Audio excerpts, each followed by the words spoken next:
Okay, I think we're recording, and yes. Okay, so hello, it's Francina Simone. Welcome to the Gemini Powerhouse reading. I meant to do a few different videos for Gemini Sun, Gemini and Venus, or Venus and Gemini, and then Jupiter going into Gemini, and talking about all of those three things separately, and also the full moon in Sagittarius, which is, obviously opposes Gemini. I wanted to film all of those separately, but something kept coming up each and every time, and I finally realized it's because I should probably just talk about it all at once, because it's all like there's a bunch of moving pieces, but it's kind of like trying to talk about a story by talking about just the characters or just the setting or just the plot. You have to talk about it all, right? So, oh no. Luckily, by the way, that's not like spirit moving anything. My camera is hanging in the air, so anything moves it, which I guess could be spirit. Who else knocked over the microphone that made all of this move? Who knows? But anyways, I want to talk about it all. I did kind of like a preliminary. It's not even a preliminary. I just shuffled with the intent in mind for the two decks I'm going to use.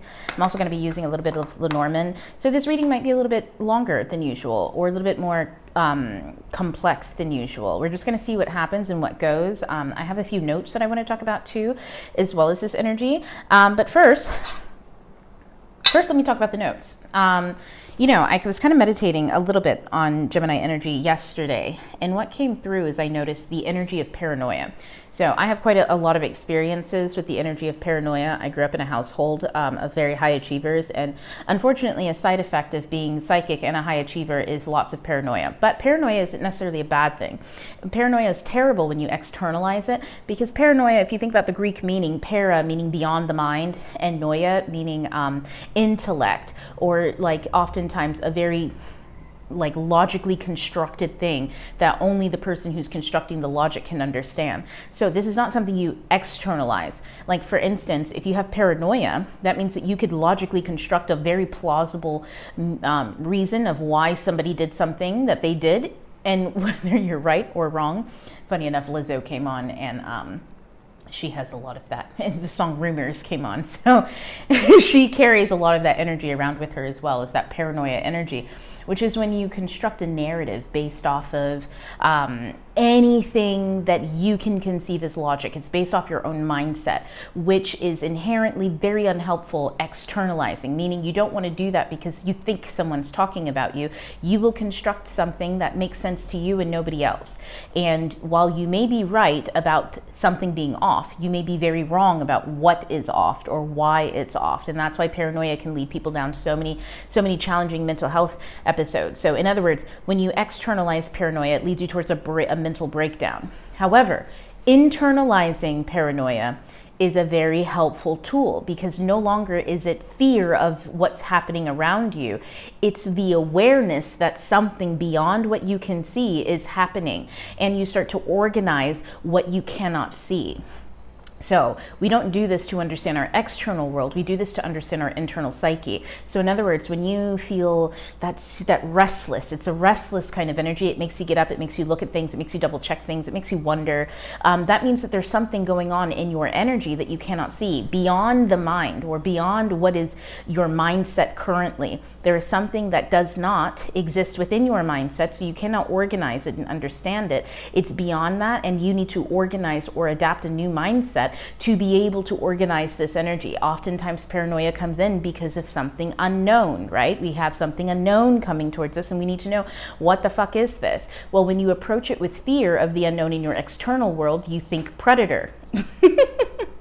Rarely in your external world does not knowing what's about to jump out at you a good thing. You know what I'm saying? That prey, predator instinct, drive, fight or flight that we have kicks into gear tremendously, because it's usually not a good sign. Because if you're walking up on something that's jumping out at you, it means it sees you and it's hiding itself in plain sight for a reason. And that inherently is never a good thing, I mean, like, surprises, I guess, could be great, but still you're trying to raise somebody's cortisol levels to get a rise out of the surprise birthday party, you know, oh, Jesus fucking Christ, I hate surprises, you know, that's that kind of reaction. However, unknown things in your internal world can be highly positive because they're not hiding in plain sight. This is the non-material, which means something new is on the horizon for you, which means it's coming into your physical world, but it's trying to make itself known non-materially, which means it's not trying to hide itself. It's trying to introduce itself to you. So that's why paranoia, when you get that restless, if you go and sit with yourself, it's a great tool. Just go sit with yourself, sit in the energy and ask yourself, well, what is this? I talk about getting present all the time. Of course, watch all the videos on the Power of Now. We're going through that. Please read the Power of Now. Especially if you're in the Midnight Scholar Society. By the way, this video is brought to you and sponsored by Midnight Scholar Society, where we teach the dark arts. So if you're interested in witchcraft, astrology, magic, spell making, all of that stuff, anything that makes your life actually feasible. In other words, you've gone through a spiritual awakening, you've realized that the matrix you're living in is one of many, and you'd like to construct your own, please join us at the Midnight Scholar Society. We have tons of classes and all sorts of resources to make that available for you. Now, that being said, sponsorship over. Please do go read. That's one of the textbooks that I kind of, insist people read to learn how to ground themselves into their present world so that they can assert that in their present reality, within the four walls of their room, their home, wherever they are safe. So then you can go sit with yourself and feel all these very unknown, unsafe feelings because they're not in your physical world. And then you can sit in it and let it become apparent to you. It can be very uncomfortable. Trust me, it's a very disturbing thing. I can't stand it. I'm a Taurus and I love comfort. So the discomfort of it is very unsettling for me all the time too.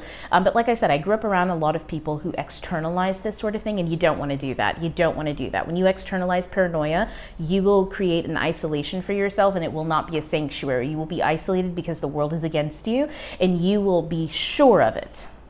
It will be like hell for anyone to convince you otherwise, and most people will give up trying, and that will leave you in a world alone with yourself. A lot of spiritualists can end up in that space. Like, trust me, I know humans are weird. I can't stand people most of the time, but you have to keep your heart open, and the only way to keep your heart open is to be able to internalize that feeling of restlessness and organize and change your mindset. Then you grow, and when you grow, you become someone who can handle whatever is in your environment, what's going on around you, this, that, and the other. In other words, you get self-esteem and confidence and purpose and all that kind of stuff, and you're able to navigate life better.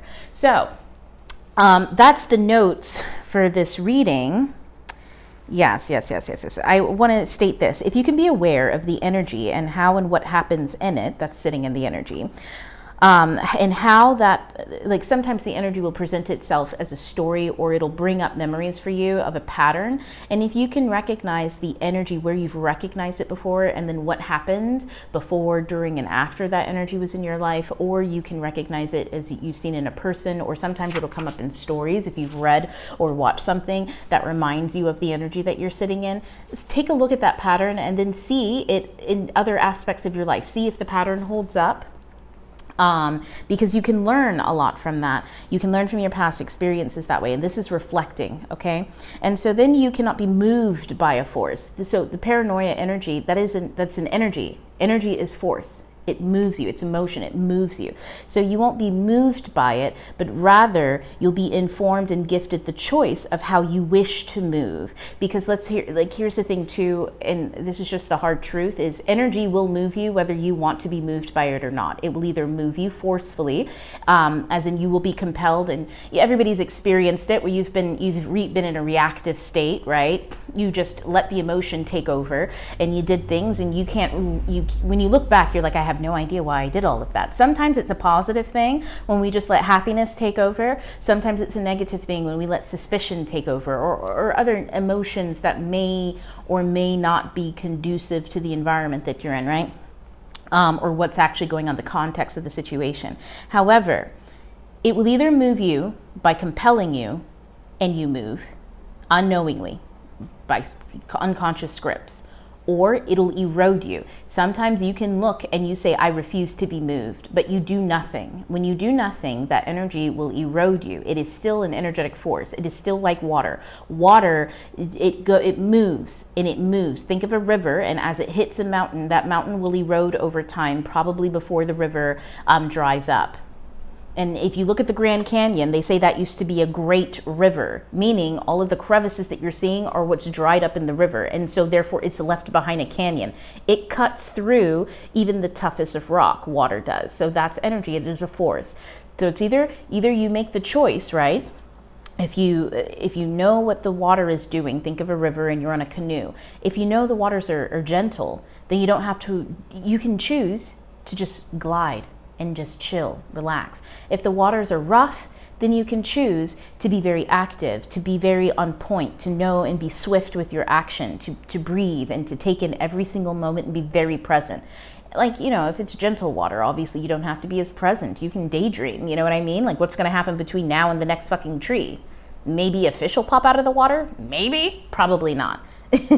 You know, so when you are sitting in energy or sitting in that flow of the river and you allow yourself to just become present and aware of it instead of just moved by it because you're panicked, right?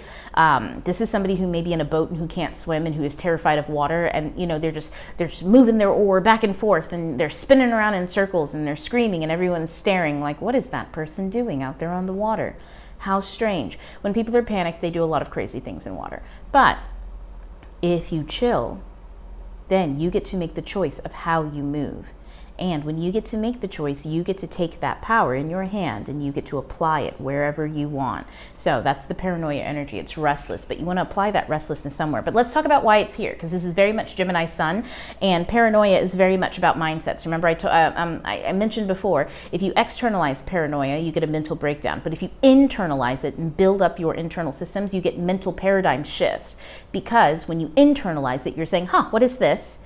Let me build a mindset to be able to comprehend this and you know, take it in and see what it is and interact with it and learn from it and all that kind of stuff. And then you build and you have a paradigm shift. So that gives you, you know, this is the difference between having a tower moment in your life where everything goes wrong and being able to transition, even if it's uncomfortable, smoothly into another way of living or into another lifestyle that just so happens to benefit you as new energies come in. Now, that is a great, I want to say, lead into this Gemini powerhouse. The Gemini powerhouse energy that we're facing right now is really setting us up for something in the future. I've been talking about it for a while. And, you know, I've seen it talked about, or I've heard it talked about with other energy readers as well, just recently. And I was like, we are all picking up on the same thing. But, you know, we've been picking up on this for years. And there's a big wave coming in. I'm looking through my journal because I've drawn like a little diagram of it. I think I showed you guys in another video at some point. But I've talked about it on TikTok, and it's kind of this diagram here. There's a big wave coming in. It's like a tsunami, and it's an energetic one. I have no idea what it carries and what's on the horizon with it. I've heard an energy reader that I really enjoy saying it's not due for another 3 years or so. Who knows? I don't know when it's coming, but we are seeing all of the effects of it. All of society is falling apart in the West, and it seems to be impacting the West the most because this energy is resetting things. Could it be that Pluto's in Aquarius and that's upsetting a bunch of stuff, and it's gone into Capricorn, it's coming back, and whatever it brings? Who knows? Who knows? We have to see and be present and see how things shake out. But the thing is you don't have to have fear because you're always prepared in the moment to be able to handle what's in front of you in the moment. And then, you know, of course you change and become the person who can handle, you know, whatever choppy waters we're due in for. It's a tsunami of some sort. I don't know, again, what it is, but I can tell you this much. It's a time to decolonize, and in decolonizing times you get a lot of mindset shifts. You have to change your mind about things because a lot of people have been very much in a collective consciousness of colonization on multiple levels: spiritually, mentally, emotionally, and physically, meaning how you operate in the physical world, how you operate mentally, your mindsets, how you operate emotionally, how you interact with energy and interpret it, right? And then also how you dream. How you interact with your own compulsions, what you're compelled to do, how you ignore your own compulsions in order to interact with a colonized world or someone else's compulsions. Like, you know, we talk about possession all the time, but did you know that you're probably possessed if you work for somebody else's 9 to 5 and consider your work life a family? You've been possessed by the culture of your workplace.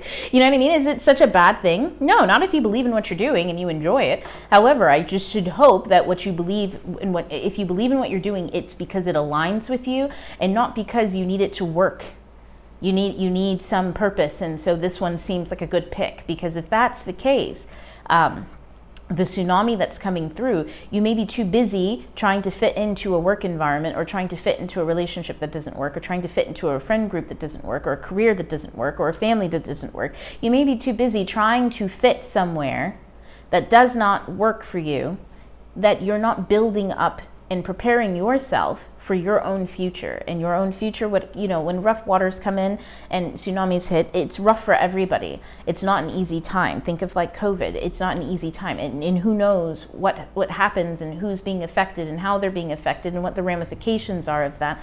It's always so up in the air. It's a type of energy. It's like any type of storm. Once it hits, everything is up in the air. And the only people who are helpful are the people who can help themselves first, and then others. Like I used to live in Florida, and I grew up there, so hurricane season, it is very obvious the people who were prepared and the people who weren't. I always just so happened to be in a family where we're from the area, the Bahamas and all that kind of stuff, so it's nothing new to us. Like, storms can be a very beautiful thing. I remember going out into the eye of the storm sometimes, and it was lovely, things like that. But the aftermath is horrendous, and people who are not prepared for storms, and it's not just the people who don't have food and who don't have this, it's the people who are mentally not prepared to see the destruction of what's to come. They panic. Or the people who run to the stores and buy everything that they don't need, they panic. The people who do nothing, they think it's going to be a party, so the only thing they get is alcohol. And then they get all their friends and they hang out together, and then they're panicked because they can't get out. The windows haven't been boarded. There's no fresh water. They're sick. And on top of that, who's going to come help you when you're sick? Everybody thinks the life will be exactly the same, and it's like, no, the ambulance can't get to you. All the roads are closed off because the trees have fallen down on them. Or no, the police can't come to help you settle a dispute amongst you because you all got too drunk and someone got violent. They're too busy saving lives. And if they can get to you, it'll be when they can, and who knows when that's going to happen. Or you're sick, what hospital do you go to? If you can get to one, what cars are working? What roads can you drive down? People sometimes do not think about how life will be changed after an event or after a storm. So they're so used to how everything is, they expect everything to be that way. And it's not about being fearful or trying to prepare. Like, what do? Get a doctor and I don't know, like, fortify yourself with an entire community worth of helpers. That's what the preppers will have you think. You need to prepare that way. No, preparation is about being preventative, just being aware of the services that you rely on and preparing yourself to not have to rely on those things. So, it's a conundrum, really. I'm hearing beeping. Is that in my ear? I have on music, so I have no idea where that came from. But if you heard the beeping, take it as a sign of something. But anyways, it's a wild time. When times are wild, the only people you really can rely on are people who have their heads on straight. So here's how you get your head on straight. As I said earlier, that storm's not due for a bit of time. Oh, I think it's the washer. It's going crazy. I gotta unplug it. Hold on. I'm not gonna pause, because if I pause, it'll be difficult. So just give me 2 seconds.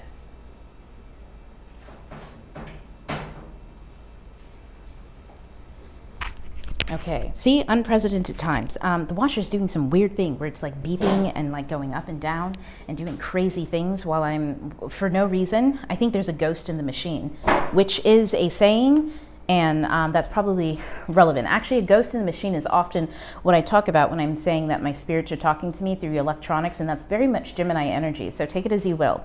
There may be some ghosts in the machines, so to speak, as you come up. If you find that anything is being disrupted, or maybe you're listening to music and it just shifts all of a sudden and changes, take note of things like that. The energy, Gemini energy, is very much about communications, and communications ride on waves that are electronic that we can't see, can see. It rides on radio wave, all sorts of waves.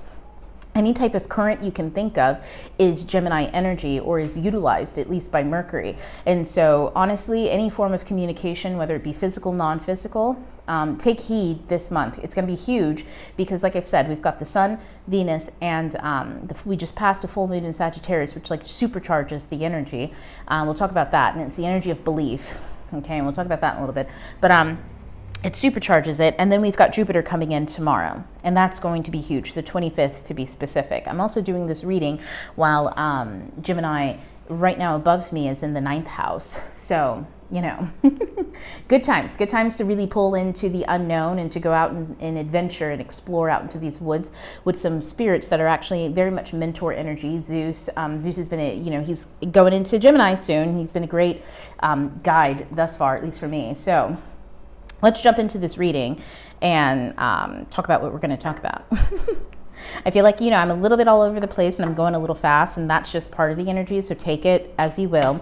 And just some reminders, this is obviously a general reading. This is not anything specific. I do some free consultation hours. You'll have to snag them when you can. They go really quick, but I also do paid hours, obviously, so you can get me for some consultation services.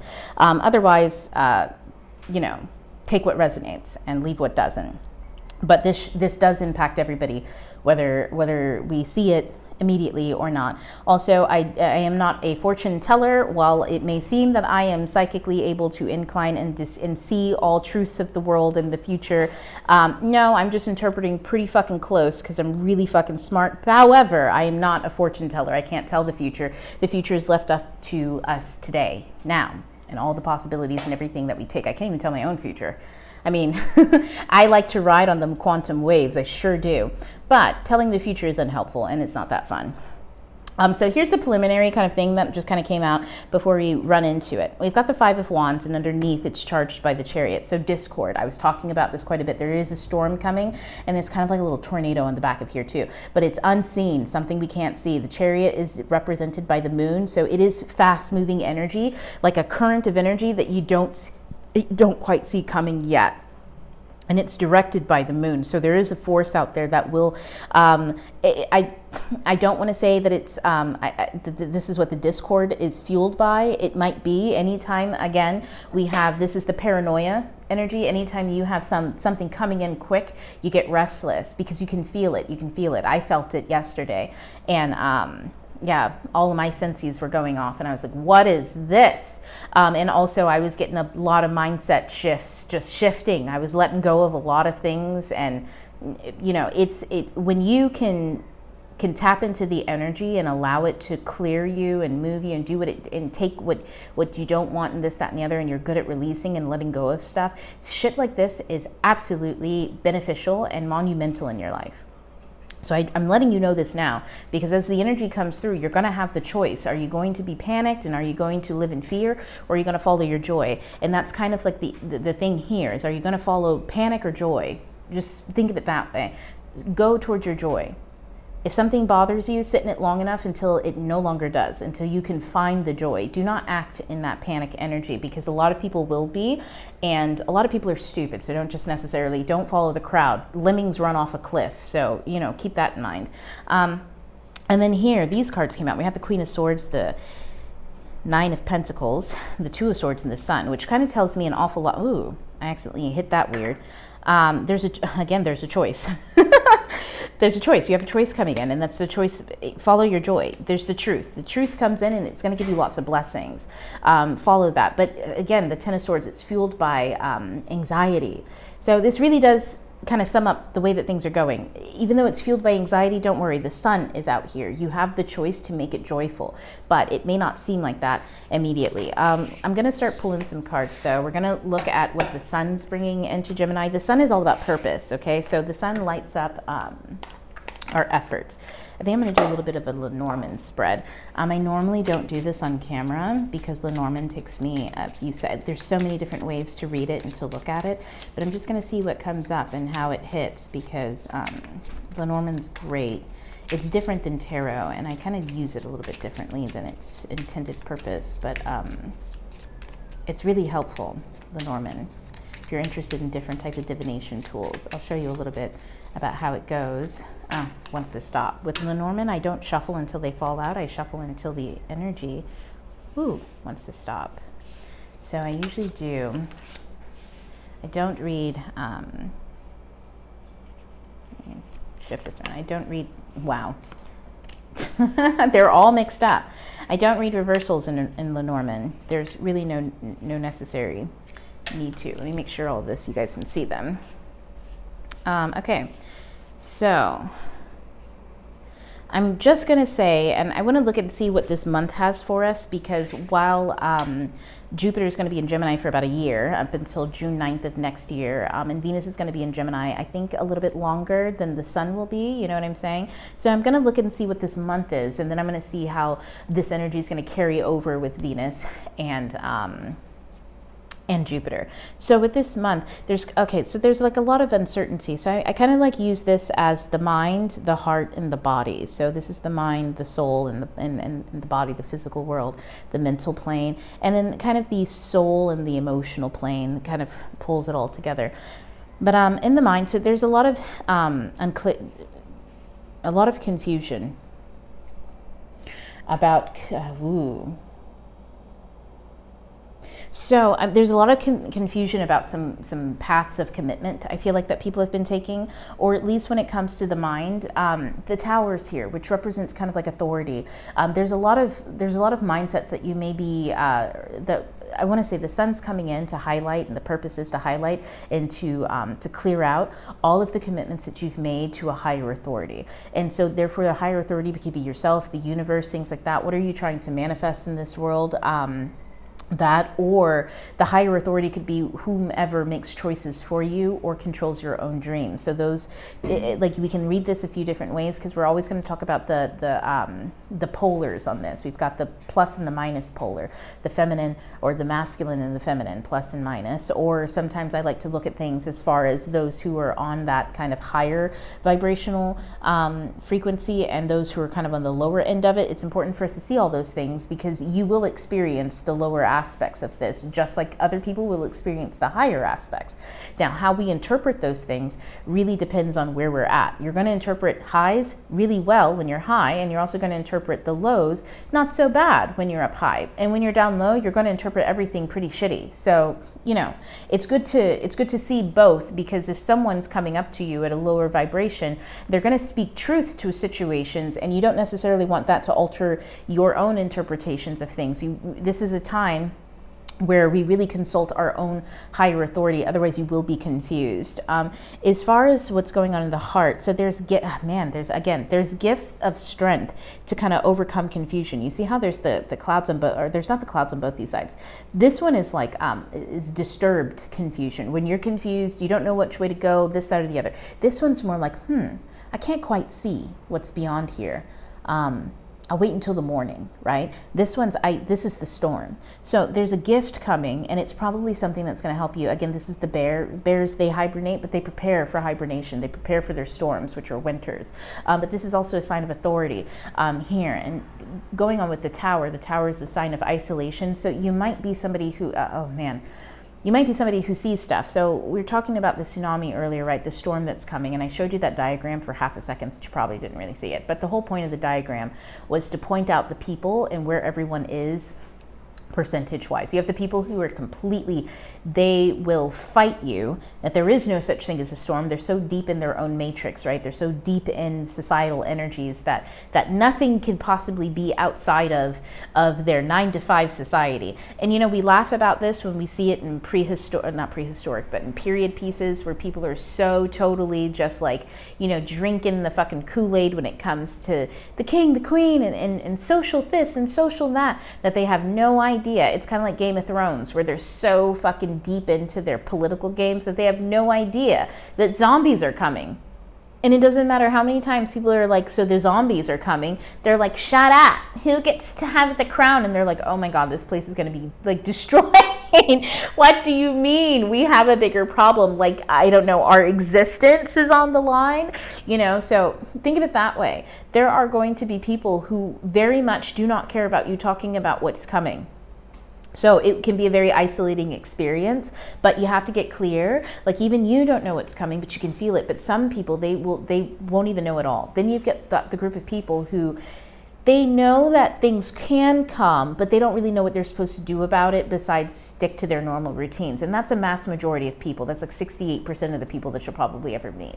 And you know, like 1% of the people that you'll probably ever meet are so bought in the matrix that it's almost like concerning. Like they kind of give off mental health issues because they're that bought in. And then 68% of people are okay with that person, because it helps to normalize them outside of the unknown. You know, we all, I think we sometimes forget that we are animals and we live in nature and we live in the wild world because we're so heavily domesticated. So domestication is like 68% of people. They prefer to be domesticated. That's the cat that does not want to go outside. The cat that when you open the door, they like run in deeper into the house under a bed somewhere.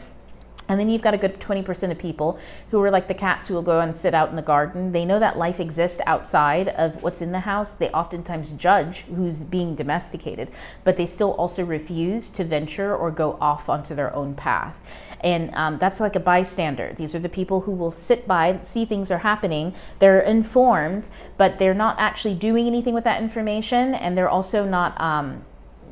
but they're also not trying to go back into the normal, and they almost feel superior because they're high up on a hill able to see it all. But the problem is like, while you can see the innovators who have left, and while you can see the ostrich beaters who, you know, keep putting their heads in the sand on the other side, that wave's coming, and the wave will crest and will hit all of the people, including the people on the hill. The people on the hill need to keep moving, and this is that that's the energy that I mentioned before when we talked about erosion.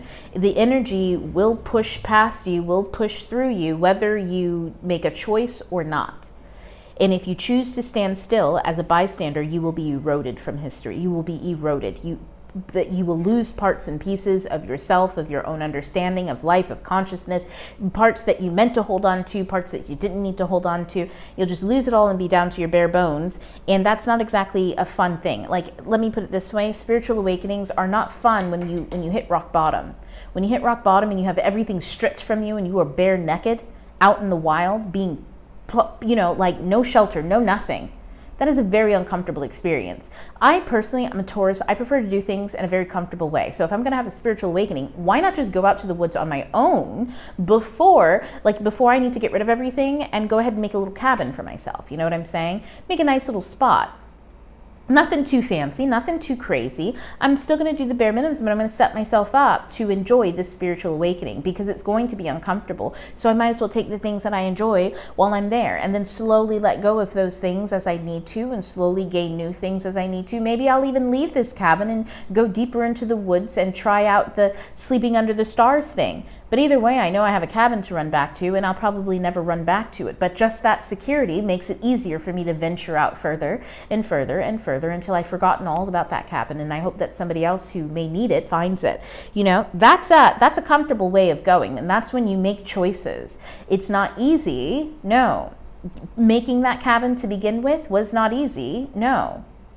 Doing all of that stuff, especially, do you know what it's like to carry out a bunch of wood and shit like that, or a bunch of supplies out into the woods? You know, I'm using the scenario. Imagine you live in a village where nobody goes into the woods. Can you imagine how silly and how strange everybody will treat you for taking stuff out into the woods to go live out there? Oh, that's stupid. Meanwhile, the tsunami comes, takes the whole village, and you never none the wiser. You know, because you're out in the woods somewhere. And then you're going deeper and deeper until you find a whole new kingdom, a whole new place that you never knew existed. So that's kind of like this energy here. There's a gift. There's a gift to be able to weather the storm, but you have to be brave. And that's kind of what this is saying. That's kind of what the heart energy is saying. The Alchemist, that book is coming up. I always say it's a red flag when people say they don't like the book because it's a little too on the nose. And I'm like, well, if you need it to be obscure, you know, like, oh, it's a little too on the nose, huh? Those are people who tend to intellectualize way too much stuff. So therefore, the practicality and the whimsy of things bypass them. They need a little bit more help from their inner child. So if that just so happens to be anybody listening, go feed your inner child. But the Alchemist pops up here because that's all about taking a journey and having to be brave, and every step of the journey prepares you for all of the storms that you will encounter all the way through, and it's beautiful. So down here, this is physical world. We've got transformation down here, which is interesting because again, we have isolation, bravery leads to transformation. I just mentioned the whole wood story. By the way, every story and everything that I say is part of the energy, so take it as such. Don't ignore anything. And then we've got like the ring, which does represent commitment or union. And there are turbulent times, especially when it comes to union. Here is oftentimes not necessarily between you and another person, but you and yourself. That's the first union that you should ever be going into or making. The first marriage and the first contract, especially after you've spiritually awakened, first contract that you make is with yourself. Don't and stop trying to get into relationships with other people until you've been married to yourself first. You marry yourself. Fall in love with yourself. Take yourself out on dates. Do whatever you need to be the person. Be your other half. You don't need to go out and find one. Be it. Be your other half. Make a list of what your other half that you want to manifest. I've told someone this. They didn't take the advice and their life turned out terrible. So take that as you will. But make a list of what you want in a partner and then go be that list. Now, the reason why I said this to the other person is naturally, if you go and do this thing, you will find the person that you're trying to attract because naturally they'll be doing those things too. But you cannot find what you want by being nowhere near what you want. So it's good to go do that. But also, you fulfill yourself. You fulfill all those needs. If you go out and fulfill that list, someone who doesn't fulfill the list can't trick you and by telling you, oh, I do. So for instance, let's say you want to be with someone who's a polyglot, who's really adventurous, travels a lot, and I don't know, I'm trying to think of the most the most common things that people put on a list. Oh, someone who's really likes to read and is open-minded, right? Meanwhile, you haven't read a book since 1962, and I don't know if any of you have been alive long enough.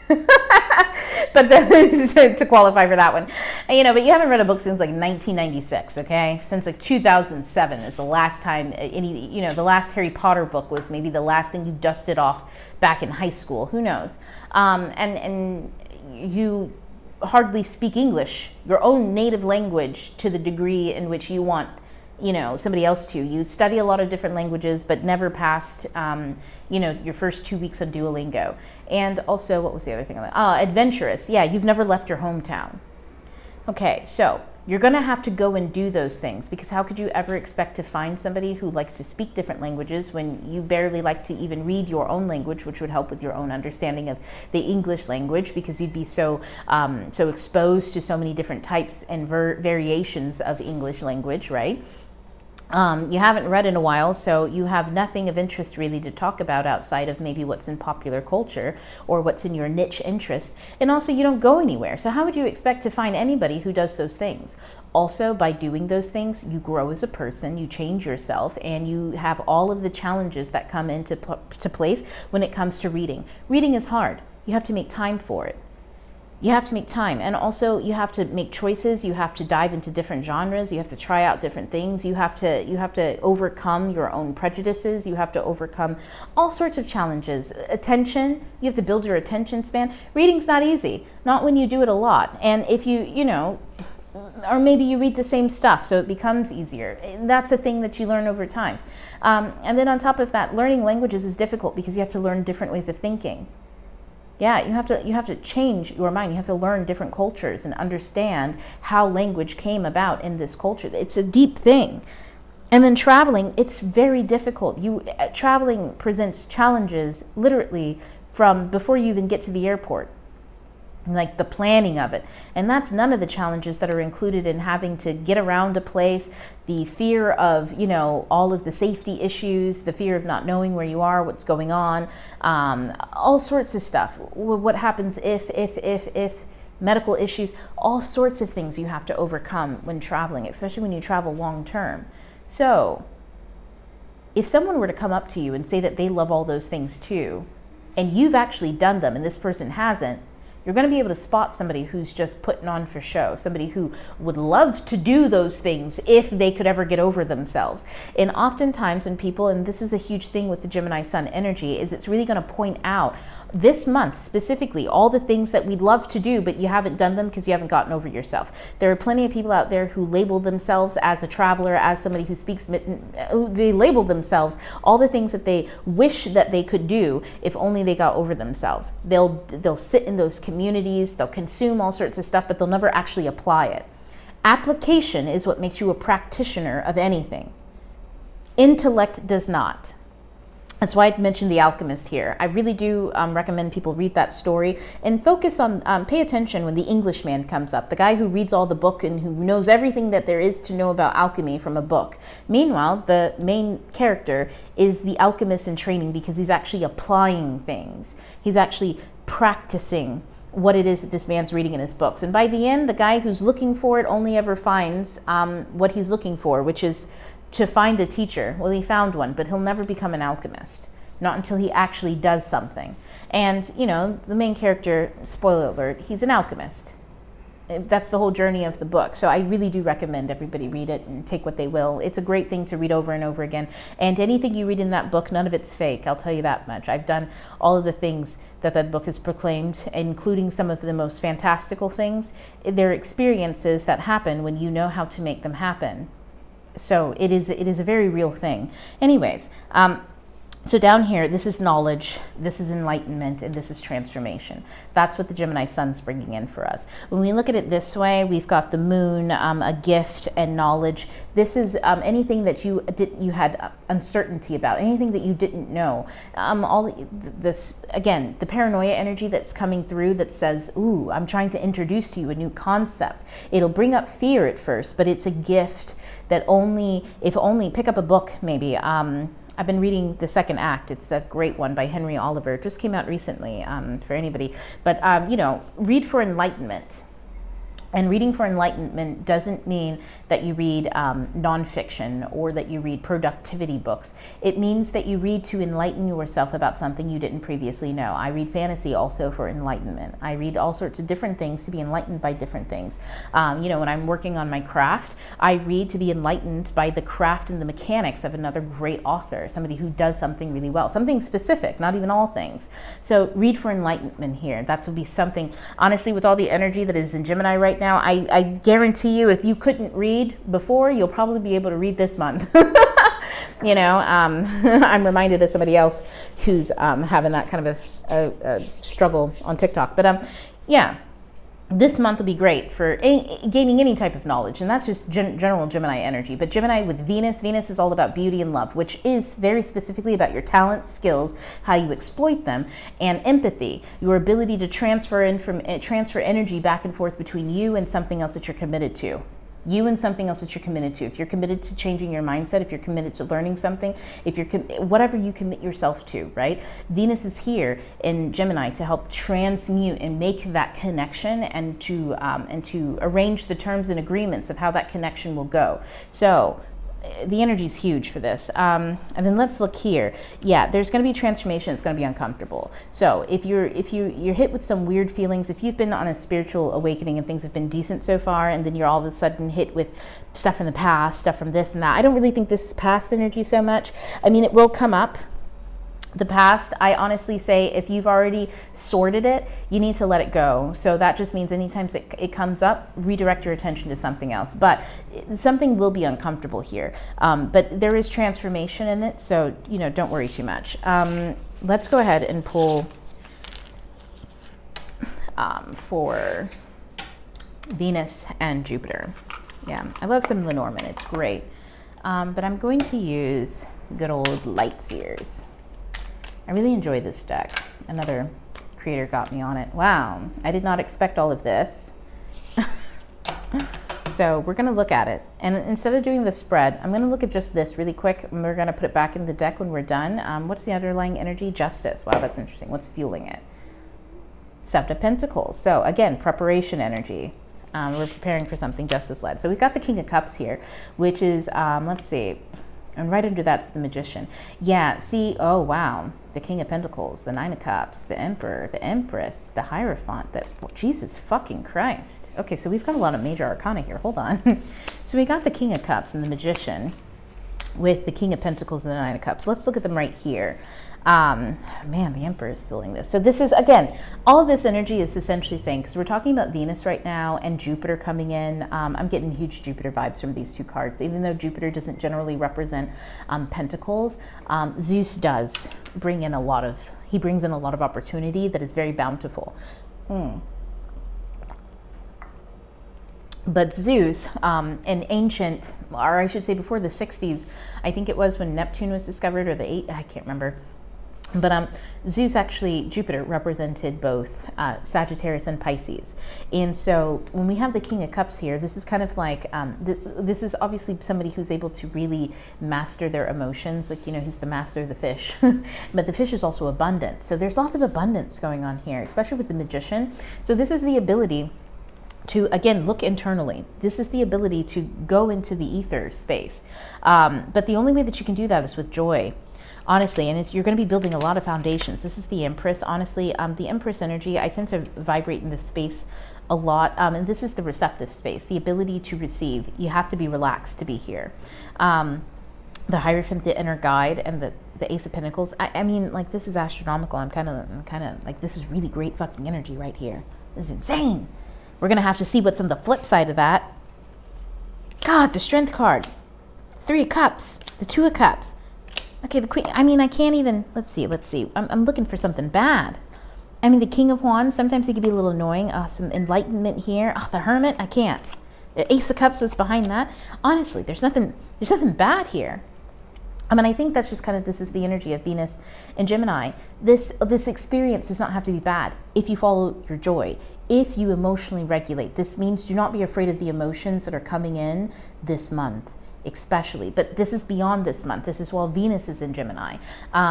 While the Sun's in Gemini, it's going to bring up and highlight a lot of things. Don't look away. This is going back, and I'm going to hark back to the Women Who Run with Wolves story, the Bluebeard story, and the interpretation on that. What I want to say is, unlock the doors that the sun is highlighting for you. It's all going to be very mental stuff, all mindset stuff.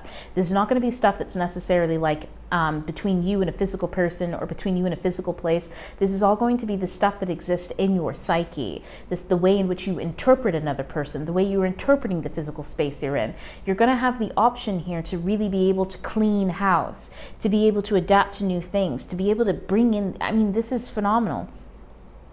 The Emperor and the Empress are here, which is a foundation and a king. This is founding the foundations of an empire that is fertile and abundant. And it's all led with inner guidance. But this is the gift that's kind of coming in. And I mean, with the Strength card that I pulled, and with Justice saying this is preparation, you have the ability to do this preparation but you've got to balance your emotions in this.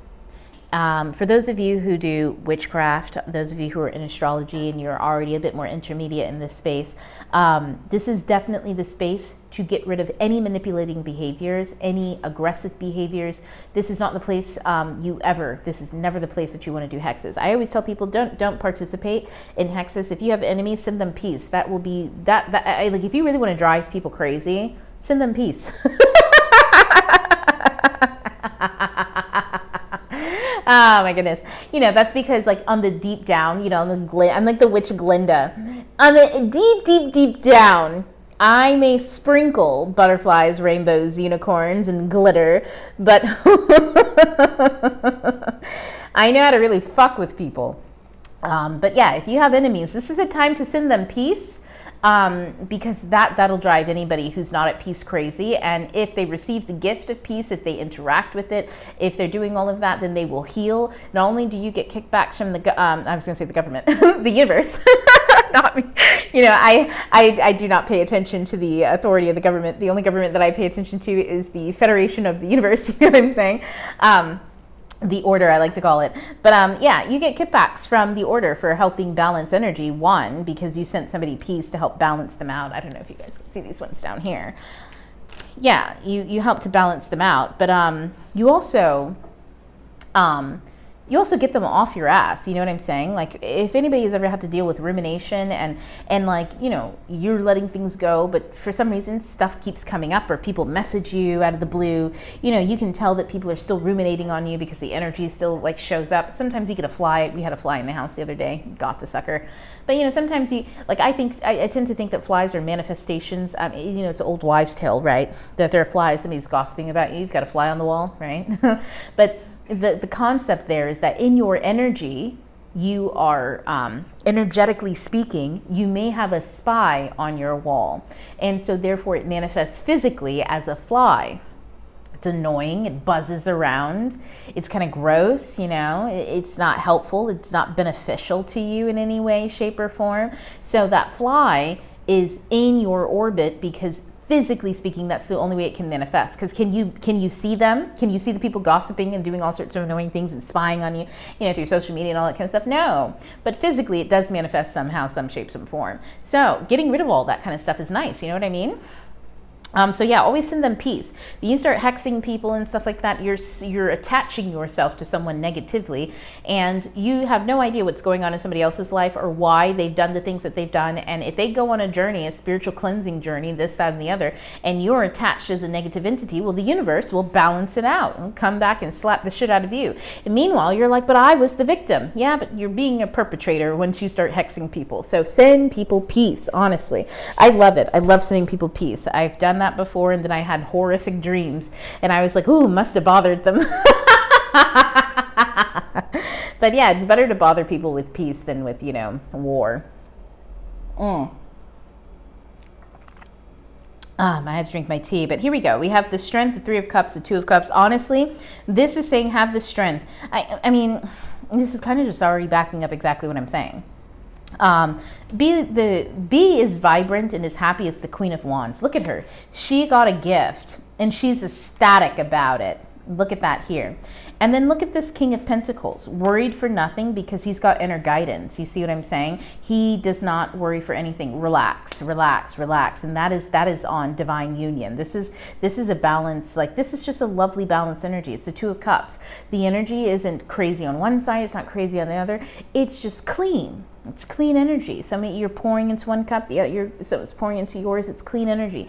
And then we've got the Three of Cups here, which kind of signifies help, something coming in to help. Like, you know, people generally say a third party, but I see this because it's a cup sign. It's energetic. It's an energetic third party. So there's energy coming in to help. And look, the colors here are purple. If you see the colors here, they're also purple right there. This is a magician. Listen. If you receive as Empress energy, if you're doing manifestations, there's something coming in to help that manifestation. You just need to be in that receptive energy. And then when it comes to your emotions, you got to stay strong like an emperor. An emperor does not waver. You have a kingdom to protect. You know, you have an empire to protect. You've got an empire to rule. Heavy is the head that wears the crown, so you better get a big head. And I don't mean that ego-wise. I mean you better bulk up, as in you've got to organize your own psyche. You've got to know what's going on in your head. You've got to make room in your head, so you need to grow. Having a big head has nothing to do with confidence and everything to do with self-esteem. How do you steam yourself? No, but you know, that's kind of true. Think about it. Yourself is a flame, and the steam, you have to add water to it. You have to add water to make steam, right? So when you make that steam, so much can grow. So much grows in warm climates. So much grows. It's fertile ground. But you've got to be strong enough to be able to sustain that kind of thing. Wow. So that's kind of, man, I think that's just Venus. That's Venus coming through. Venus is all, again, about your talents, your skills. It's about having experience and exploiting those experiences and those talents and those skills that you have. You don't exploit people. You exploit the information that you know and the experiences that you've gained to be able to make decisions and choices in the now. Oh, wow, look, they came out again. Fuck. And what was it? This? I mean... I can't make that up. That's crazy. And the song came on, What You Need. So what you need is to balance this out. Have this strength. Oh, man. I said this the other day about emotions. You have to know that you're stronger than the emotion. You're stronger than the emotion. You have to be able to make the choice and be strong enough to sit in it. The Emperor does not move, he makes moves. Meaning you need to be able to choose how you're going to handle all of the emotions that are coming in, which does require strength. And strength is not your ability to go at brute force at things. It's your ability to be calm no matter what's going around. It's your ability to be tame. She's got a lamb in her lap, but she's also half lion. She could eat this thing if she wanted to. She is half animal, half human. She is a divine being, both primal, but also angelic. The ability to be balanced. But what you're seeking is coming. I think that's, let's clarify that. 3 of Wands. I think I'm supposed to use the other deck now. Ooh, 5 of Pentacles is at the bottom. So what you seek is coming. You might have been out in the cold on something. Let's see. Because I feel very much that this energy, this is for viewer, not others. Yeah, the Magician. Yeah, see what you've been manifesting is coming, especially if any of you have been out in the cold. Ooh, I got chills. Ooh, and it's coming in fast. The Knight of Swords with fast communication. And it's coming, it might be coming through, because this one's going into the dark. So it's like it's coming in quickly, and it's coming in, it's unexpected. It'll be unexpected. Something unexpected's coming. Like what you might be seeking something, you might have thrown out some manifestations. So this might be a manifestation that you aren't expecting that's going to come through, or the manifestation that you're wanting is going to come through in unexpected ways. And you always want it to be unexpected. If it's the way that you expect, generally it's going to come with a lot of shit that you don't like. When it comes through unexpected, it's so much better. The Hierophant. We already have the Hierophant. This is coming out twice. This is through inner guidance. Yeah, this is something that's been preyed on. So I'm going to move into Jupiter energy because, yeah, let's talk to Jupiter. Yeah. Venus, because this is, what that is, I'm feeling is Jupiter. By the way, that's the light, this lamp. I'm in the area that I'm in Mexico. It's a very high energy conserving space. So the lights flicker. Just in case you're like, what is that light going in and off? Is that spirit? No, it's just the local utilities. But hey, all that happens for a reason too, doesn't it? By the way, any breaks I take, it's because I'm drinking tea. I like to keep my vocal cords wet while I'm doing all of this. But yeah, let's talk to Jupiter now. I'm notorious over at the Midnight Scholar Society for always kind of giving Zeus a hard time. Yeah, let's talk about the 2 things that came out. I'm notorious for giving Zeus a hard time because, he's he's a mess in Greek mythology and Greek lore, but that's ancient stuff, and we're off into new waters these days. We're hitting at 56 minutes, man. Actually, you know what? I think I'll do this as a separate reading because we're already hitting 56 minutes. That's a long fucking video. So check out the next video for Jupiter in Gemini, and just kind of to hit on it. I might do some extended, if I do some extended videos, you'll know because it'll be linked down below, and you'll know where to find it because it'll be linked down below. But if it is extended, I'll also post it on, for those of you who are the Midnight Scholar Society, it'll be posted over there so you don't have to pay for it. That's just, Midnight Scholar Society. So obviously, if you're interested, join the Midnight Scholar Society. It's like $20 a month. You get 4 classes. We do a book club also once a month, and plenty of other shit, podcasts, all kinds of stuff. Also, great society or great community in general. And then stuff like this, where if I do extendeds, I always post them over there to everybody. But, for the rest of you, you just follow the link and get your extended. It'll be like $5 or some shit. But yeah, because there's something interesting about the manifestations coming in. And also I kind of want to look and see what might be happening on the other side of things so that we can be aware of the turbulent energy and how other people may be acting in it. So that way, when you see it and you spot it, you can definitely not internalize it. So yeah, we'll do that. And I'll see you over at the Jupiter and Gemini reading. Bye.